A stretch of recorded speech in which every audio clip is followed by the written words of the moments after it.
Bismillahirrahmanirrahim. Assalamualaikum warahmatullahi wabarakatuh. Hamdan wa salaman wa ba'd. Alhamdulillah, kita bisa bertemu lagi di channel ini. Harapan serta doa saya, semoga kita semua tetap diberikan kesehatan oleh Allah Subhanahu wa Ta'ala, dikaruniakan rezeki yang melimpah serta barokah, dipanjangkan umurnya, diampuni dosa-dosanya. Amin, amin, ya Rabbal Alamin. Segala puji hanya bagi Allah Subhanahu wa Ta'ala yang maha mengatur kehidupan hamba-hambanya. Dan tak lupa pula sholawat beserta salam semoga tetap tercurahkan kepada Nabi kita Muhammad sallallahu alaihi wasallam. Allahumma salli ala Sayyidina Muhammad wa ala ali Sayyidina Muhammad. Pemirsa yang saya hormati, sebagai manusia biasa, bahwa di dalam kita menjalani kehidupan bersosial sehari-hari, berkomunikasi itu adalah modal utama ketika kita berinteraksi antar sesama. Akan tetapi, tidak jarang kita itu harus berhadapan dengan berbagai karakter dari masing-masing manusia. Kadang kita dipertemukan dengan sosok orang yang sangat lemah lembut tutur katanya, yang baik perangainya, sehingga membuat kita begitu nyaman olehnya. Atau bahkan sebaliknya, tak jarang pula terkadang kita dihadapkan dengan seseorang yang suka berkata-kata yang kotor serta kasar, pemarah, suka mengoreksi kesalahan orang lain, dan lain sebagainya. Tentunya ketika kita berhadapan dengan orang yang seperti ini, spontan saja kita akan sangat terasa tidak nyaman. Dalam pandangan Islam, kebiasaan berkata-kata yang kotor itu merupakan akhlak yang sangat-sangat tercela dan harus dihindari dan dihentikan. Karena hal itu merupakan kebiasaan buruk yang tidak boleh mendominasi di jiwa kita. Sebagai muslim yang beriman, hendaknya kita harus benar-benar menjaga lisan kita dari perkataan yang dapat menusuk hati lawan bicara kita. Efek psikologi dari mengucapkan kata-kata kotor di depan orang lain dapat merusak kepribadian orang yang dikatai. Sebagaimana sabda baginda Nabi sallallahu alaihi wasallam yang artinya, barang siapa yang beriman kepada Allah Subhanahu wa Ta'ala dan hari akhir, maka hendaknya dia berkata-kata yang baik, atau sebaiknya diam saja. Pemirsa yang saya hormati, untuk mengukur kadar akhlak seseorang, bisa kita lihat bagaimana dia ketika berbicara atau berkata-kata. Sebab perkataan itu merupakan pantulan dari hati. Dengan begitu, kita bisa cepat mendeteksi apakah di dalam hati seseorang itu yang tercermin antara sifat tawadu atau kesombongan.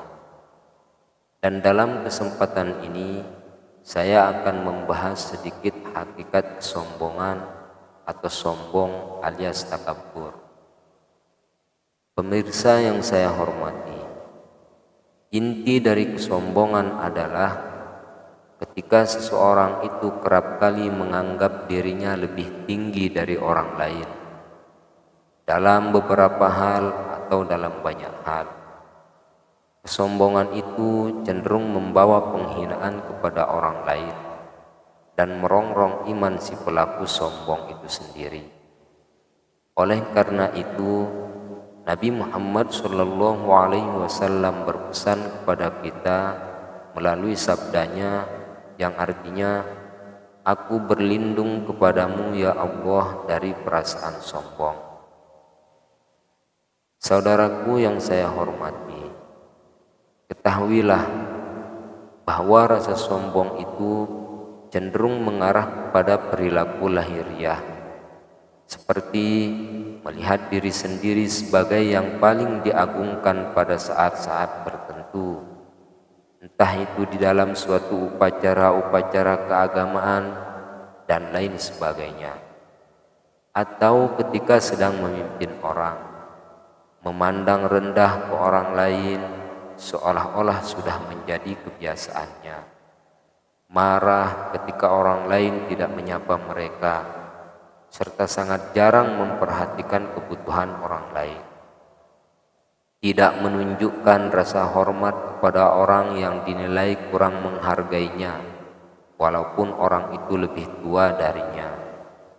Dia kasar ketika menasihati dan mengajar orang lain, menolak kebenaran ketika berbicara, dan memandang publik seperti keledai dungu yang tidak tahu apa-apa.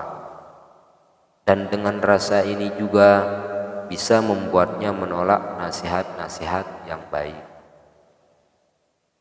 Dikarenakan begitu besarnya dosa kesombongan ini, sehingga orang yang di hatinya terdapat kesombongan walau sebesar atom atau sebesar biji zarrah, ia tidak akan masuk surga.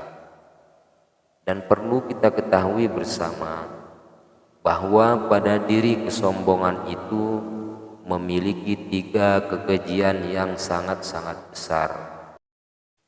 Yang pertama, memiliki sifat sombong itu adalah seolah-olah kita sedang menandingi Allah Subhanahu wa ta'ala. Kenapa begitu adanya? Karena hanya milik Allah lah sifat-sifat khusus seperti itu. Sebagaimana Allah berfirman dalam hadis qudsi yang artinya, keagungan hanyalah milik Allah Subhanahu wa ta'ala, maka kesombongan atau takabbur adalah selendangnya.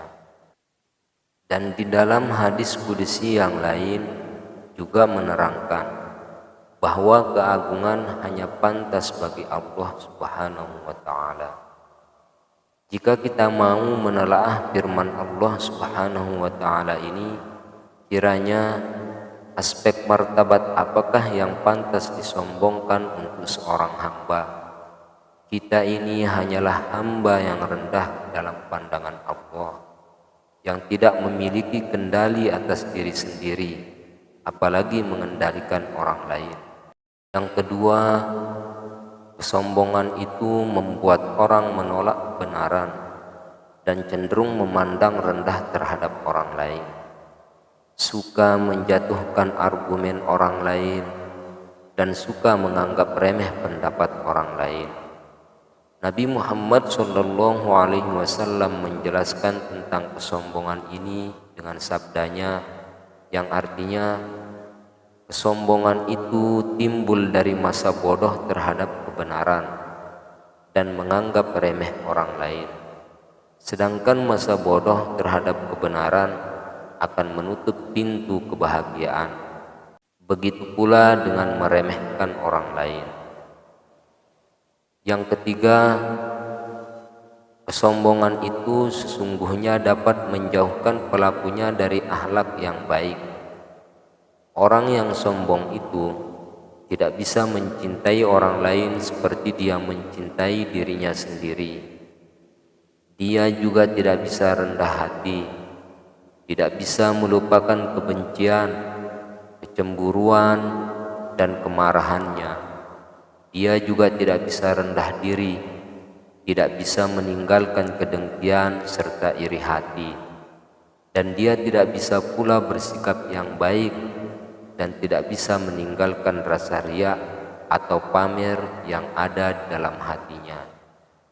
Akibatnya, akhlak tercela selalu dilakukan oleh orang-orang yang memiliki sifat sombong itu. Dan sebaliknya, justru akhlak yang terpuji selalu ketinggalan atau tertinggalkan.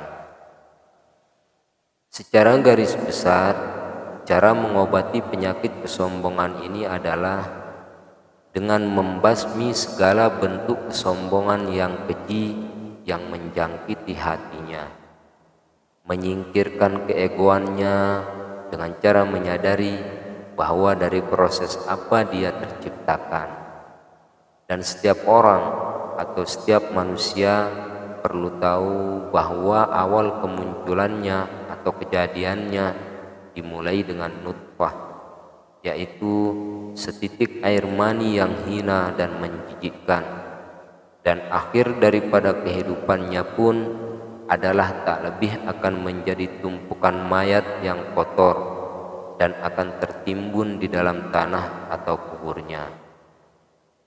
Dengan mengetahui proses seperti ini, dia akan mengenal dirinya sendiri dan mau memahami firman Allah yang ada di dalam Al-Quran, yang artinya, binasalah manusia, alangkah amat sangat kekafirannya.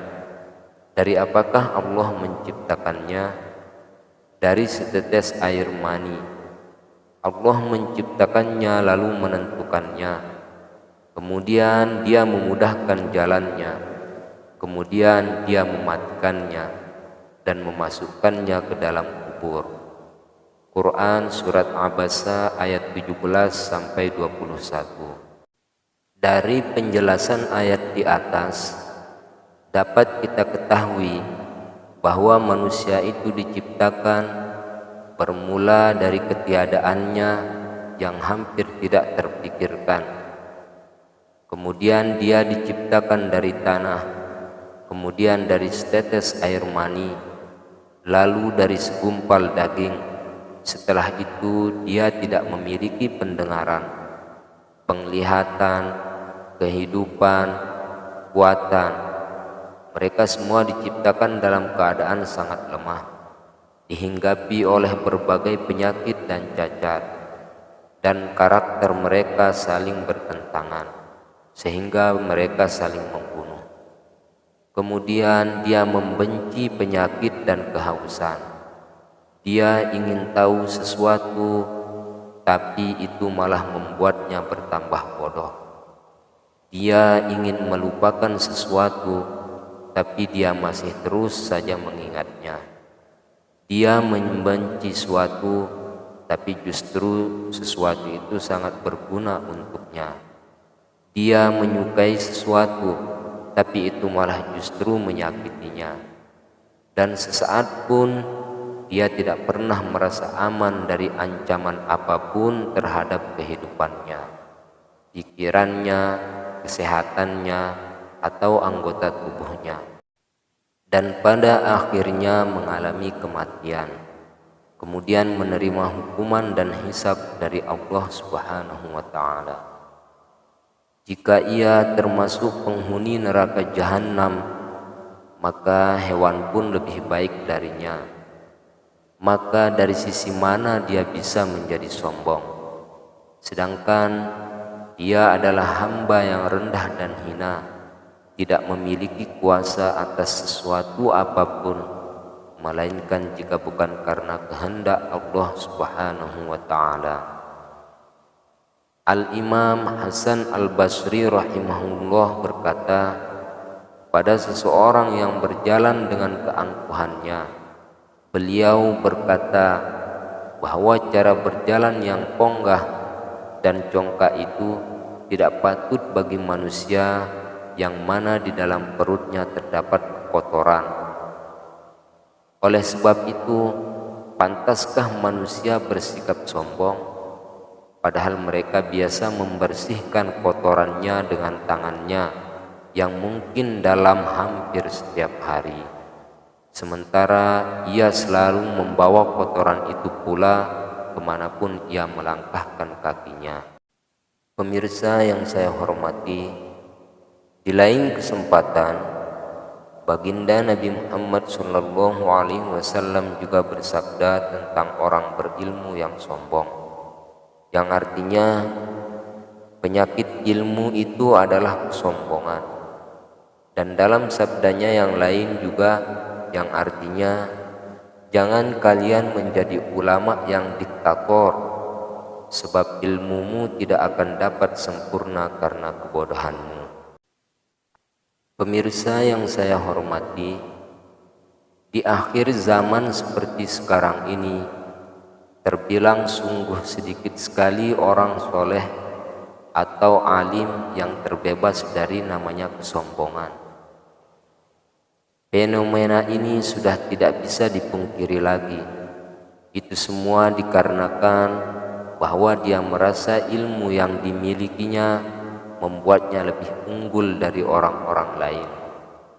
Karena ilmu adalah karunia yang paling mulia di sisi Allah Azza wa Jalla, maka sudah sepatutnya dia yang alim selalu merasa dirinya yang paling lebih mulia dari orang-orang lain. Nah, itu menurut pandangan orang alim yang ada rasa kesombongan menyelimuti hatinya. Sekali waktu dia juga membual tentang kehidupan duniawinya. Mereka berpikir bahwa dia pantas mendapatkan rasa hormat atau kehormatan yang sehormat-hormatnya dari orang-orang, dan kadang selalu bertanya-tanya serta merasa heran apabila ada orang lain yang tidak mau tunduk kepadanya.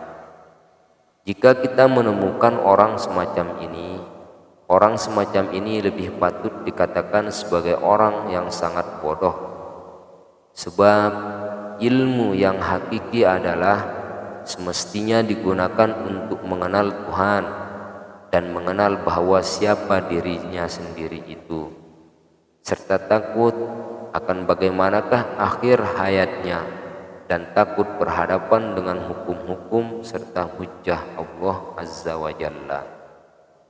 Pada akhirnya, jika seseorang mau merenungkan dan melihat lebih dekat, ia akan dapat menarik kesimpulan, orang bodoh berbuat dosa kepada Allah karena kebodohannya, sementara aku yang alim ini melakukan dosa lantaran ilmu yang aku miliki.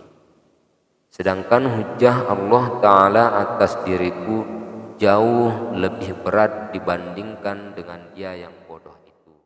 Abu Darda berkata, barang siapa yang semakin banyak ilmunya, maka hendaklah dia bertambah tawadhu. Dan Allah Subhanahu wa Ta'ala berfirman kepada Nabi Muhammad sallallahu alaihi wasallam yang artinya, dan rendahkanlah dirimu terhadap orang-orang yang mengikutimu, yaitu orang-orang yang beriman. Quran surat Asy-Syu'ara ayat 215. Nabi Muhammad sallallahu alaihi wasallam juga bersabda yang artinya, ada suatu kaum yang membaca Al-Quran namun tidak melewati batas kerongkongan mereka.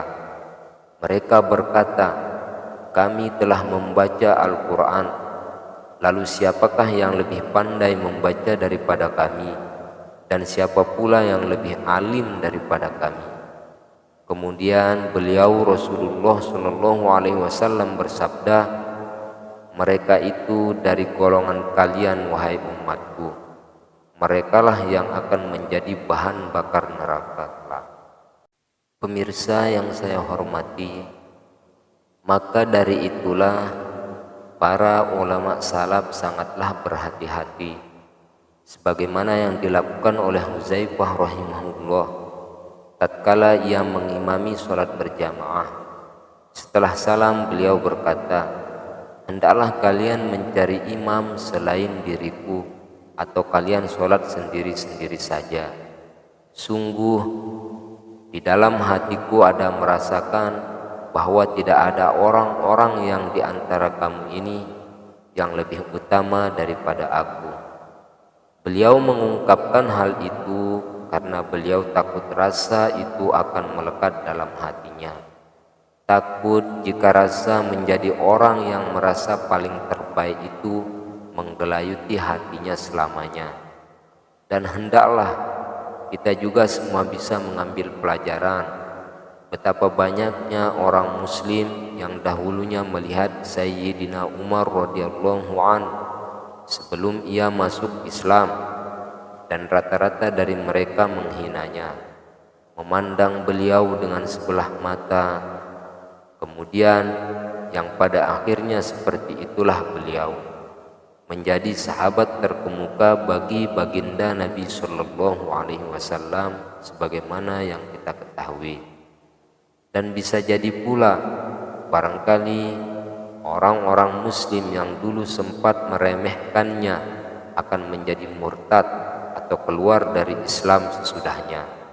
Dan ketahuilah bahwa orang-orang yang berperangai sombong itu akan menjadi penghuni neraka, dan orang-orang yang pernah disombonginya akan menjadi penghuni surga. Oleh karena itu, kepada yang alim selayaknya memikirkan bahwa ia akan mengalami akhir kehidupan yang berakhir dengan baik atau mungkin saja buruk.